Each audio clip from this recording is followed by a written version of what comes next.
Hey guys, do you want to know the ultimate tool for keyboard shortcuts? Let's get right into it. The first one is minimize and maximize all the windows, which is Windows plus M and Windows Shift M, which gets back all your tabs together. Next one is Windows and Tab. Lets you configure and see all the other tabs you want, and you can navigate much more easily than before. The third one is locking your windows. Windows plus L locks your screen really fast. Next one might surprise you. It's Windows plus full stop. Gives you the emoji. Next one is clipboard.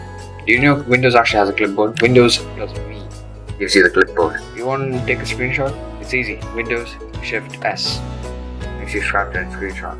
Open settings. There's a shortcut for that too. Windows I. And you can navigate between different tabs also. Like this. Alt plus tab. Windows Control D to open another virtual desktop. And then the last one, Windows P, protection controls.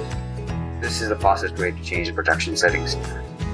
If you want to see more content like this, make sure you subscribe and click the bell icon to be notified. And click here to see how you can download videos from YouTube for free.